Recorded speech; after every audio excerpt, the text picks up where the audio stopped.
वो मनुष्य बीमार हो, ऐसे मनुष्य की आप सेवा कीजिए। अगर धनवान हो तो उसका इलाज करवाओ, और अगर निर्धन हो तो पास में रहते हुए हॉस्पिटल ले जाओ, ले आओ, दवा दे दो, आदि आदि ऐसी सेवा करो, आपका भाग्य बदलना प्रारंभ हो जाएगा। ये सेवा है और इसमें कुछ लगना नहीं है। पर दुर्भाग्य है, पुरुषार्थ करना अब हमारा स्वभाव नहीं रहा। अब हम पुरुषार्थ नहीं करते, अब हम स्वार्थी हो गए। जबकि हमें स्वार्थी नहीं होना चाहिए, हमें परमार्थी होना चाहिए। सेवा करो। नारद जी कहते हैं, संतों की सेवा करके मुझे दासी पुत्र से देवर्षि नारद बनने का सौभाग्य मिला महाराज। ऐसी है संतों की महिमा। आप कृपा करिए और संतों के चरित्रों को लिखिए, एक ऐसा ग्रंथ की रचना कीजिए जिस ग्रंथ में भगवान से ज्यादा भगवान के भक्तों की चर्चा हो, प्रेमियों की चर्चा हो। जिस ग्रंथ को पढ़ के अथवा सुन के लोग भगवान की तरफ बढ़ते चले जाएं, ऐसा कुछ कीजिए। नारद जी की बात को मानकर वेद व्यास जी महाराज ने तब श्रीमद् भागवत महापुराण की रचना की। और इस भागवत का सबसे बड़ा रिजल्ट वेद व्यास जी को क्या मिला साहब जानते हो? जन्म लेते ही जो सुखदेव जी घर छोड़कर चले गए थे, व्यास जी ने इस भागवत के कुछ श्लोक अपने शिष्यों को सिखाए, और वो शिष्य गाय चराने के लिए गए थे। तो उन्होंने कहा, गुरुजी हमें डर लगता है, भय लगता है। तो उन्होंने कहा, ये श्लोक बोला करो, तुम्हारा भय समाप्त हो जाएगा।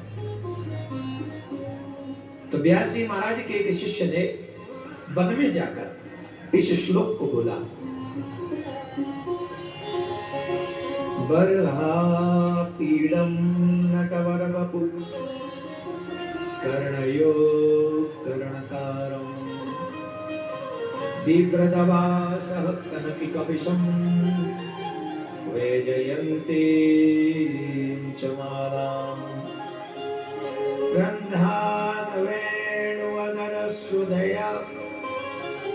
पूरयन् गोपवृन्दैः वृन्दारण्यं स्वपदरमणं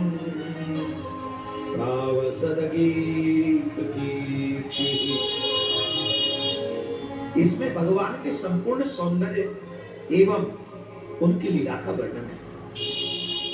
इसमें भगवान ने पीला पीतांबर धारण किया हुआ है, कन्नेर के पुष्प उनके कान में सुशोभित है, वैजयंती माला धारण की हुई है, अधरों पर मुरली विराजमान है, ग्वाल वालों ने चारों तरफ से कन्हैया को घेरा हुआ है, और वृंदावन में गाय चराते हुए श्री कृष्ण लौट रहे हैं, और सब लोग जय जयकार करते हुए नंद के आनंद भयो जय कन्हैया, ये कीर्ति का गान करते हुए, भगवान की कीर्ति का गान। वृंदारण्यम सुभद्र रमणम, वृंदावन में रमण करते हुए बाल मंडली के मध्य में श्री कृष्ण, इतना सौंदर्य का वर्णन। वो सुखदेव जी महाराज निर्गुण ब्रह्म की उपासना में बैठे हुए अंदर गुफा में, जैसे ही ये मंत्र सुना, श्लोक सुना, सुखदेव जी को लगा कि कोई इतना सुंदर हो सकता है, इतना सुंदर। देखो भैया, प्रेम दो ही तरीके से होता है, और यहाँ जितने भी लोग बैठे सबने कभी न कभी किया ही होगा। आजकल का प्रेम तो एक नारियल दो पाए।